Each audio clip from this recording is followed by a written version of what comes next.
I want to talk about the employment dynamic shift. What I mean by that is I want to talk about the mentality that it takes to go from being an employee, working for someone else your entire life, to being able to actually start your own business. There's a lot of people who love the idea of being an entrepreneur. People fall in love with the idea of being able to work my own hours, set my own schedule, be in control of my income. And if that's all you focus on, it sounds incredibly easy and incredibly exciting.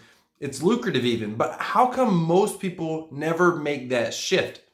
I think the reality is because most of us get programmed to be an employee our entire lives. If you think about it, the school system, and in a moment, let me just tell you, I'm going to go to, I'm going to start with how we are programmed, but then I'm going to go into what has to happen for us to make that shift. And being an entrepreneur myself, since I was 25 years old and I'm 40 today, there's certain things that I've learned just from experience. But it's important to understand, when we start in school, our entire life, school literally grooms you up in 99% of cases, in just about all of your class hours that you'll ever take. It's about becoming a better employee.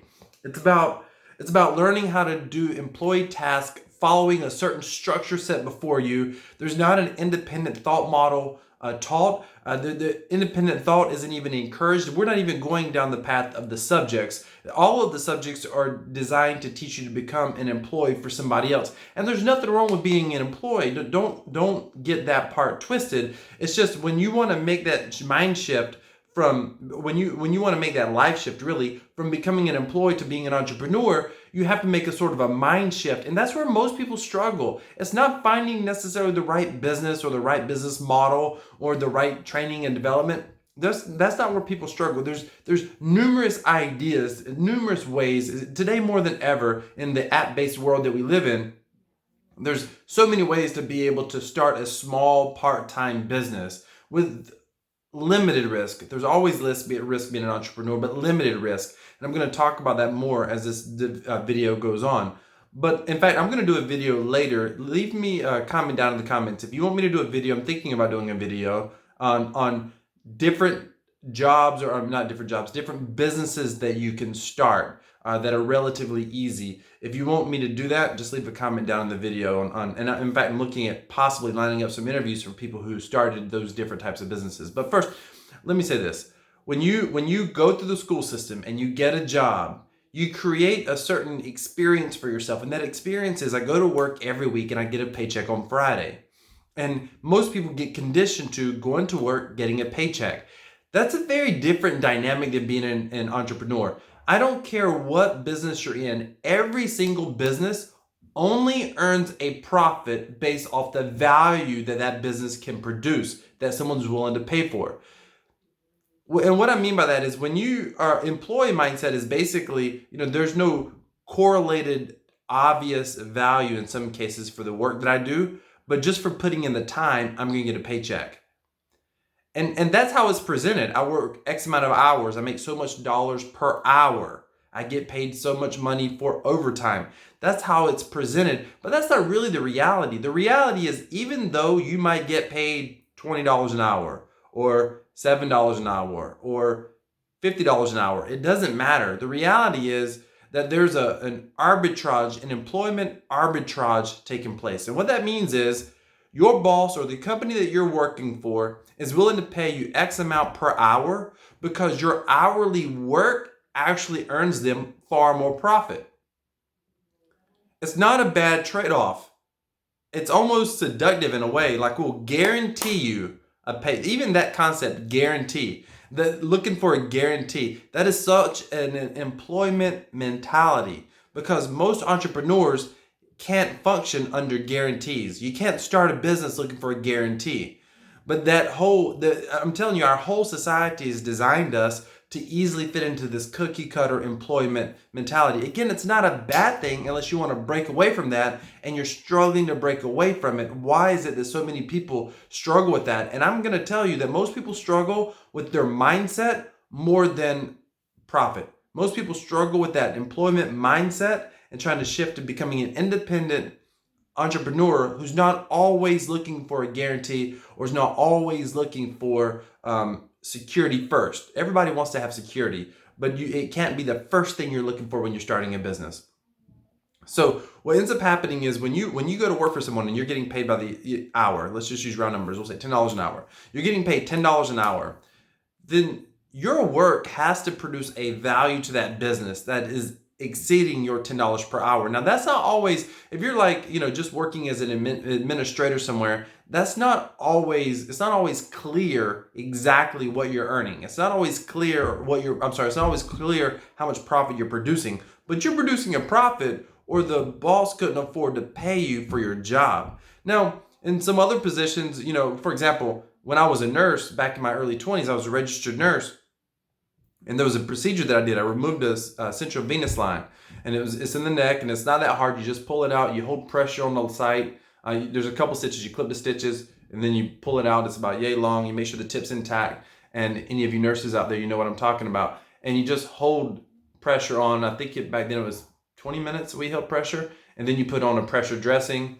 You make some notes. Everything was intact. Now you make notes this way. Everything's intact, and you're good to go. Back then, I got paid close to $20 an hour, like $17, $18 an hour. I can't remember exactly. But one of the nurses I worked with said, she goes, I work across the road at the doctor's office full time. She was like a weekend work person. She said, do you know what the insurance company pays the hospital to do that? Because she was familiar with the billing at the doctor's office, what he got paid. And I said, I have no idea. She's like, it's over $500. So think about that. They paid me, let's just say $20 an hour. It took me 30 minutes to do the procedure. I got paid $10, but I produced over $500 in value. Now we're oversimplifying this, but clearly there's enough money in that $500 to cover the overhead, et cetera, to pay for my salary. Otherwise the hospital would never be profitable. By the way, that hospital is still in business today. So it's just one example to show you that what you work for, your boss is willing to pay you a steady paycheck, because you tend to look for safety, comfort, and security. So they're willing to pay you that steady paycheck. Now, I'm going to give you some advice in a minute to break away if you want to have your own business. But how do you go from having that steady paycheck to no guarantee of a paycheck? Because you understand, there's no such thing in almost any case in which a business is going to get a guaranteed paycheck every week or every month. That doesn't really exist unless they have a way to get the customers to come to them. But without customers, you can't just show up at a business, spend some time in the office, but not have customers or clients paying you and be in business. You have to have a business where someone's paying your company for something in order for you to earn a profit. But when you start that business, there's no customers or clients. Therein lies the risk. And it doesn't matter whether it's a business baking cakes, hint, we'll talk about that at some point in the future. It doesn't matter if it's a business baking cakes, catering, house cleaning, or if you're starting a full-fledged, multi-quadrillion dollar franchise. It doesn't really matter the business. There's always going to be a risk in the beginning. And for most businesses, that's the hardest part. 95% of all businesses fail within 3 years or less. Think about that. 95% of all businesses. Does it mean that businesses are scammed because most businesses fail in 3 years or less? No, it doesn't mean that at all. It just means that sometimes it's hard to start a business, and it's harder when you try to take on more risk or you have no direction, no training, and you're out there all by yourself. That's why franchises are successful. That's why there's certain home-based business models that are extremely successful. I got started originally in a home-based business model many years ago, and they can be very lucrative, by the way. It doesn't matter the number of your employees, it's the size of your profits that matter. That's here for another day. Here's my advice. If you want to start a business, start looking at what you can do right now. Do you know someone in business that has a small business where there's one employee and that one employee is the business owner? Look for a simple business in the beginning. Look for something you can do on the side. I originally started an internet business literally part-time that I could do around my schedule working full-time as a nurse. And I had a fluctuating schedule. But there's anything that you can do. It doesn't necessarily have to be an internet business. It can be cleaning houses. It can be baking cakes. It can be anything that you can currently do right now that you're comfortable with. Look online. There's several apps. I'll cover that in another video. There's several apps. There's Uber. There's Lyft. And by the way, Uber and Lyft isn't what you would necessarily consider your own business. You're an independent contractor, which by some measures you're considered self-employed, but you're self-employed with one client, Uber. And if Uber decides to all go to self-driving cars, you lose that business. But it's definitely a dynamic shift. At least you're getting paid for the value. You know you're getting paid for the value that you're producing. In fact, that's the only way you get paid. Just like people that work in sales, you only get paid for the value, and you get a percentage of that, and the head company or main company gets the lion's share of that. But start a business. Look for a business. Think of a business that you can start where you get to earn all the profit and you get to decide where the profit goes. Do you want to use that profit for advertising? Do you want to use it for your next vacation? What do you want to do with that profit? Start taking control. Look to take control of your time, your life, your schedule, and understand your first week, your first month, it may not go as well as planned. Don't stop. If I would have stopped in the beginning of my business, I would have never been self-employed for the past 14 years. Don't stop in the beginning. Keep in mind, most businesses take 3 to 5 years to turn a profit. 95% of businesses fail in the first 3 to 5 years. Think about that. I would tell you that most businesses fail because they don't have the proper, in most cases, the business owner doesn't have the proper mentality. There's a study out there that says that most businesses fail because of lack of skill. And I believe that's probably true, but part of skill is having the right mindset when you're moving forward building a business. And we're just touching on it today, and we can go deeper into this in other videos. If you got any questions or comments down below, I'll be glad to share my experience. Be sure to hit that subscribe button. Give me a thumbs up. Give me a like if you don't mind. We're going to grow this YouTube channel. I want to create content that can help people be able to take control of their life, take control of their finances, take control of their future. You don't have to live an entire life. I was talking to a gentleman today, and I said, listen, you've spent 25 years working in a factory.